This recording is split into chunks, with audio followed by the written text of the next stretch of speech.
wrapping up Wednesday. Again, typical Wednesday practice like we always do. Finish with 2 minutes. You know, still improving in a lot of areas and still got miles to go. Keeping the whole focus on physicality, execution, effort, playing with attention to detail, all the things that we always do. So I won't bore you with all that stuff, but open to questions. Looked like AB was good to go. He's good to go. Mario was talking. He's good to go. Troy Franklin's good to go. Mace is good to go. Swinson, doubtful, you know, questionable. I don't know what those terms mean, but one or the other. KT is really improving, so I hate to still be kind of out there not knowing, but it's still day to day, but it's close. We're getting real close, so we're very encouraged by what we see there. Stephen Jones is good. I'm trying to think who else didn't play. Keith Brown's good, so that's where we're at right now with injuries. Having all those guys back, does it just give you like an extra juice? Not that it wasn't lacking, but knowing you're getting close to being at full power of ability of roster? Well, I wouldn't say we're at full power now. We're missing a lot of guys that, you know, are really, really good football players. So it's good. You want guys to practice extensively because that's when they're really good, right? That's when they bring a lot of value to the table. So, but it is encouraging. The most important thing is just practicing hard and practicing to a certain level, and that's what we're going to push. That's what we're going to keep emphasizing, the preparation. And all focus is on that. You know, conference play has begun. We know how that is. Every single week is a playoff game. Every single one. Everybody has good players. Everybody's capable of making plays, and everybody's capable of beating anybody. I think we clearly understand that. We're going to drive it home relentlessly and just keep working. For players like Keith who missed their entire high school football season last year, how much did that actually impact some of those freshmen coming in? That's a great question. It does, significantly. And luckily for him, he came in January. So I feel like he made up for a lot of that in the spring and in the summer.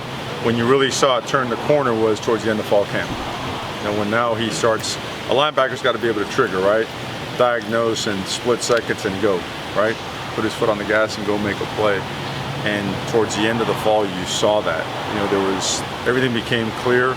The game slowed down for him. He was able to go. But without question, guys that missed time, yeah, you could see it in at least in the early parts of spring that they felt the effects of that. Not just with Keith, but in addition to all the early enrollees, how important was it for them to get that spring in, especially now that you're getting down in the depth chart at some of these positions and maybe the extra 4 or 5 months that they had of training is coming up big now? It's invaluable. I mean, you probably see it strongest in the tight end position, right? Those guys played extensively. Caught a little bit of the backs playing the other day, but those guys are ready to roll as well. It's a good chunk of offensive linemen that are ready to go. Keith is a linebacker, obviously. I'm trying to think who else. There's guys in the secondary that are ready to play as well. Damon David has missed some time. He's just about ready to go this game as well. If he's not ready for this one, he'll be ready for the next one. So all that time that they were here and took those valuable reps, it's paid off. We were talking to Tim earlier this week about DJ Johnson's role potentially elevating on defense. Do you view him as a guy that can maybe go both ways throughout the season, or what are you seeing there? Yeah, not many people can do that. You know, that's a lot of time it's thrown out there. No one's done it successfully since, I don't know, maybe Bo Jackson. Maybe I'm wrong there. I don't watch the NFL much. He is a guy that can do it for a couple of reasons. He's highly intelligent, highly motivated. He invests time. He's already graduated, you know, so he's already taken care of his academics. He's hungry, like he wants the team to win, and you guys have seen him at both positions be very effective. So just he's pouring more time into it, the playbook, extra meeting time, just hunting down the coaches, and he's excelling. He's more than just a plug-in guy. He's excelling at both positions. So, you know, for his future and for the program presently, it drives up his value. And given how well the freshman tight ends are playing, does that kind of maybe strengthen his case for being more available on defense? It certainly helps. You know, certainly if we get in a situation where, man, now we already got hit pretty hard and we're down a certain amount, certainly gives you that flexibility. He has a lot of value on the offensive side as well. You don't want to lose that. So, but should there be a situation like that, naturally you would have to make a move like that. This is a little bit of a unique challenge with preparing for their multiple quarterbacks, because this isn't gamesmanship, Mario. This is very much like when they say, when Jed says they really don't know, they really very much don't know. And there's just finite tape on all three of these guys. Right. No, you're absolutely right. I mean, they all do things differently. They all do things really well, and they've got speed. They've got game breakers. On the offensive side of the ball, they got a good and a big and experienced offensive line. Receiver-wise, who also doubles as a punt returner, kick returner. I mean, they're explosive football players. So when they're in sync, they've shown how dangerous that they can be. So you got to prepare for a lot. So you got to be really sound. You got to be really disciplined. Your practices have to be on point because you have to rep a lot of stuff. And I'm sure they want it that way. They want us spread thin so that we do got to prepare for a lot of different things and then try to find their groove. So we know that the challenge that comes with that, and we just got to keep preparing and preparing well. You mentioned a little bit there in passing, but what makes Berry Hill unique compared to other guys who are in multiple facets, other all-purpose kind of style players? Just explosive. You know, I think he leads the country in all-purpose yards, if I'm not mistaken. Just his ability to go 0 to 60, make a guy miss. You just don't see people.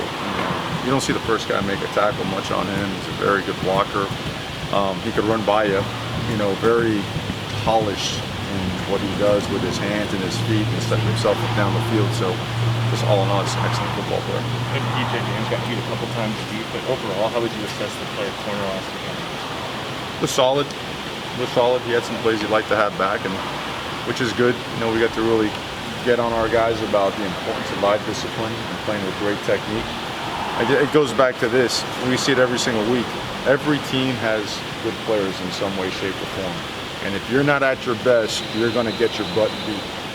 And whoever thinks differently, that's just an arrogant disregard for the game of football and doing things right. And that's what we can never have. So, and I don't think DJ has that, but we make sure that we hammer the right things home all the time so that we can be consistent. The key to this whole thing is being consistent in how you play the next play, right? And we got to make sure that every single play is max effort, and once that one's done, boom, it's the next one. And to create the type of consistency that we need to create momentum. With that in mind, when film review on Sunday, then where does that coverage sack rank? Because it wasn't just that Suave gets credit for it, the D-line got penetration. It's against max protect, and it's the same play basically that they hit you for. That everybody adjusted, and I'm not sure anybody didn't do their job particularly well. The whole defense played well. What does it rank like in terms of when you're assessing that play and you go, all right, we got hit on this earlier, now we're watching it going, the in-game adjustment, the maturity for everybody to execute that, throughout the course of the Well, it's a good indication that if guys do their job well, somebody's going to find a way to the ball. The other part too is you have different parameters for different parts of it, right? Your screen game, the ball's out in 0.9. Your quick game, it's out in 1.9. Your quick five's out in 2.3 to 2.7. So you've got to get there before that ball comes out, or you got to be in great coverage to provide more time to get there. So when it's max protection, obviously a little bit more. It should be a little bit more, but we always grade the integrity of the pocket on both sides of the ball. Did we break it, or did ours get broken? And certainly that was one that we were able to correct through. When you guys bench or make a move, or somebody beats someone out at a position like what happened with Camden last year, what's your guys' job as a coach to keep that person's confidence level at a certain spot where they can go into an off season? Great question. Be honest, and then provide a path to compete and earn, just like you would for your very own son. That's what I would want. I mean, be honest. Hey, this is where we're at. This is where you are. This is where this person is. This person's going to take the reps. Now, these are the things you got to do to get better and go and win this job. And always be encouraging. And expect a good attitude. If a guy goes with a bad attitude, well, it's not going to be great. You know what I mean? Yeah. So I'm assuming he was pretty receptive to that. He competed, man. I can't say enough good things about the way he approached that, because a lot of guys, they buckle, they turn it down, they point, they blame. He didn't, and I think that's valuable for an entire program to witness. That really drives a culture. And how important in that process was the results that he's been able to achieve throughout? Because I can't imagine that, or I would imagine that he's looked good in practice the last 2 years, and it just maybe hasn't produced on game day. Like how important were those results? He looked good enough in practice previously to start, okay, but it was close. This past year, his practice reps and what he accomplished pushed ahead to the point where even though there was a guy that started at the end of the season, it was overwhelming evidence that he had to be the starter. You got to believe and trust your eyes, regardless of the noise, the perception. That don't mean anything. The guy proved it, and then come game time, he's done it thus far, knowing that, hey, that's what it's got to be. That's what it's got to look like.